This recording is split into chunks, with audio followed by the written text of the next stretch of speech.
Shalom, Sorolaim Tovim, Mashlomech.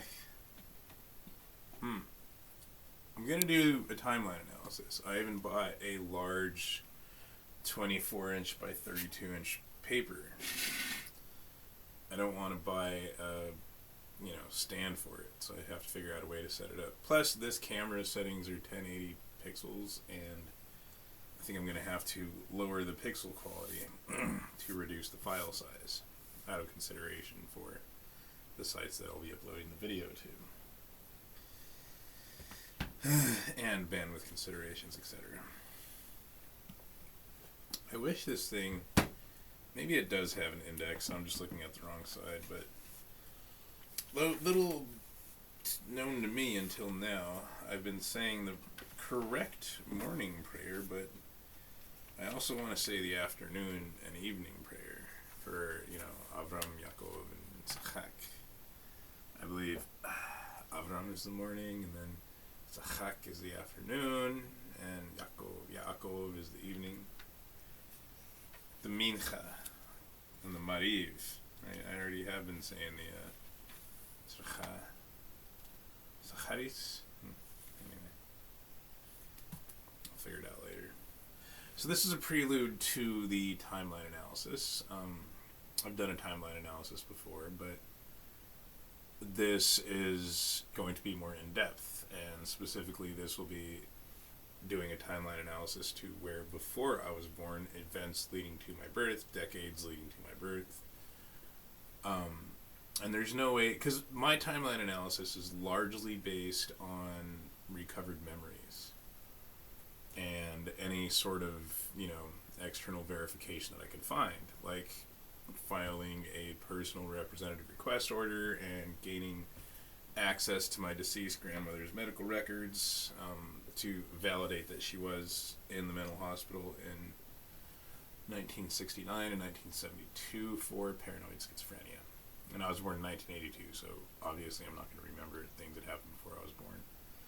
I did have a past life memory experience once where I was on a boat sailing in the Puget Sound for the first time, and it felt very past life, like I had been sailing on boats many times, and of course the Spanish sailed across the Atlantic, so I'm not going to say that's a real thing, but pretty cool that it felt that way, right? Like there was a sort of ancestral memory. Anyway. So there's a lot of other stuff going on in my life right now. One is that I recently contacted my dad again. I'm just going to read off the text conversation. It goes quite a ways. So my theory is because I was born in 1982 and my parents were divorced before I was 1 year old, that they only got married because they were pregnant. And they were still trying to be Spanish Catholic. This was during the drug and sex revolution, so I have a lot of very strong hypothesis about how they were influenced intellectually and morally by the drug and sex revolution, which was not organic, but, artificially constructed through media. People who own the media incited the drug and sex revolution. The same way they use social media to push marijuana, Black Lives Matter, gay acceptance, etc., etc., etc. There's valid science behind this.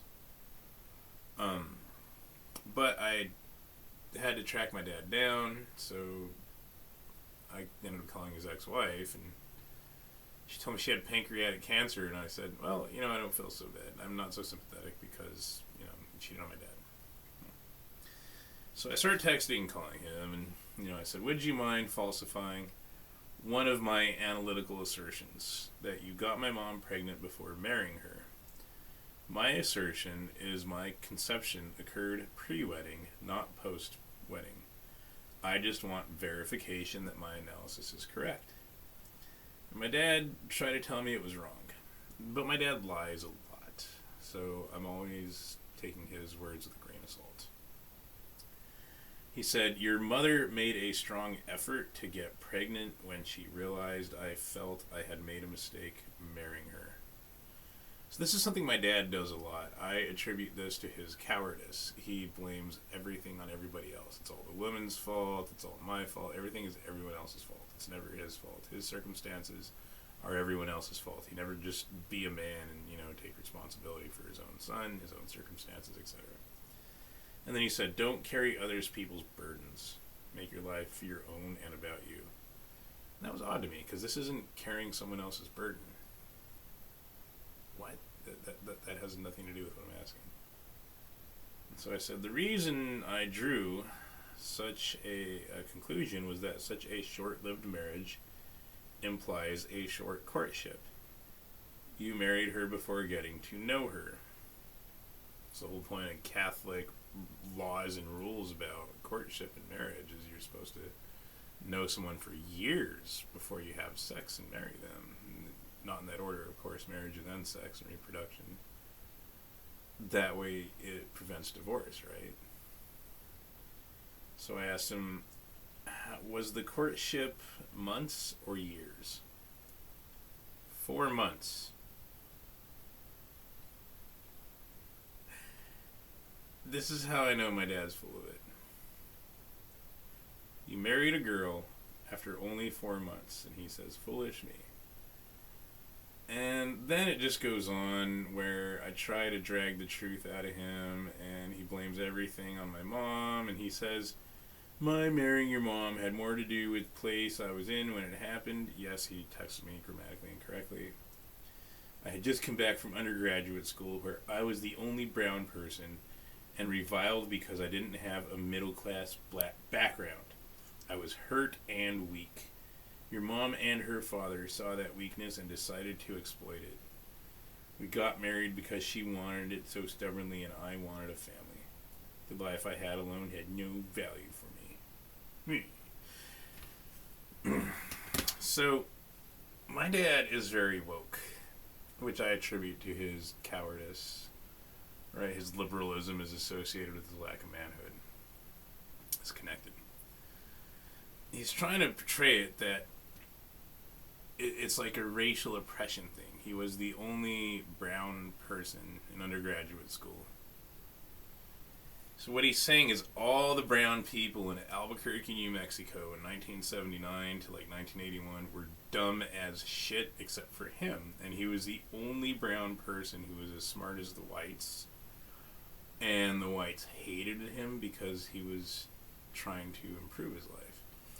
Now, the reason I can say with certainty that he's lying there is my whole life, complete strangers that were white have been nicer and more supportive and caring to me than my own Hispanic family, my own brown race and people. Ever since I ran away at 17. That's... If I were in university, white people wouldn't revile me for not coming from a middle-class background. They would be proud of me and happy for me that I'm trying to move up to a higher class, to a higher level of income, right? To rise out of my poverty circumstances. And then the conversation just goes on. That's where I'm trying to get the truth out of my dad. And the weird thing is he tells me to take responsibility for my life, yet he's blaming my mom and her dad and white people for his circumstances. So anyway, so this goes on for quite a bit. A whole lot of lying. But this is the fun part. So when I got a hold of his wife, she said she hadn't spoken to him in a year and a half. Yesterday at 5:50 p.m., he tells me that, Monica is going through testing to see if she has pancreatic cancer. She told me she did have cancer. She didn't tell me she was being tested. So I knew before he did. And he said, you were using up all of my data minutes bitching at me. I need them to see is I need to do something to help her. I said I would. Now, his wife cheated on him for over a year and used his Jeep to do it. This was his version of events, actually, was that he was working hard on this house they were flipping. So every weekend that he wasn't working, he was going up to this house to work on it. Normally they worked on the house together as a couple, but she said she was off jogging or running. And so she took his Jeep to go have sex with this like jogging instructor while my dad was earning money for them. And once again, my dad picks her over me, even though she backstabbed him so treacherously. And this goes back to 20 years ago. See, so here's a psychoanalysis of thought and behavior patterns, right? That they remain unchanged throughout the centuries, which, excuse me, I assume genetics influence behavior. I'm assuming this is much of his Native American DNA. Not that all Native Americans are like this, but clearly my dad is. Over 20 years ago, so the Mondragon family has Spanish land grants. I was supposed to inherit half an acre through the Spanish land grants that's been in the Mondragon family since 1608. Monica, my dad's new white wife, wanted a new white house. Excuse me. So she forced him, according to him. That's another part of his pattern. Women bully him a lot, and then he blames them for him doing it. Oh, she made me do it. Really? You didn't have balls to stand up for your wife? Okay. So she made him sell my inheritance. And female psychology, she placed my dad in a position to choose between his own son or his new wife. And he chose the new wife and screwed over me, his flesh and blood son. Women are predatory. She saw that his weakness. She tested him. He failed the test. She lost respect for him. In the back of her mind, because what they say and what they think are not always the same thing. She's thinking, what a weakling, right? What a coward. What a lack of a real man that I've married. A real man wouldn't have sold his son's future for his new wife. And that's part of why she cheated on him. She knew that he's not a real man. He's not going to do anything about it. If she cheats on him, there won't be any consequences.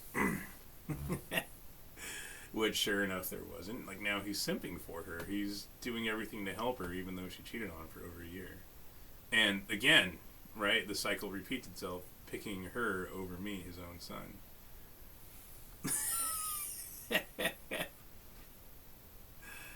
And it's really funny because he tries to tell me that he was writing poetry at the time, and do I want his poetry? And I'm thinking, no, I'd rather that you didn't pursue poetry and philosophy, but that you would have got a real job. Because you said you wanted a family, but then you got a philosophy degree. There's no guarantee of income with a philosophy degree, and poetry doesn't earn money.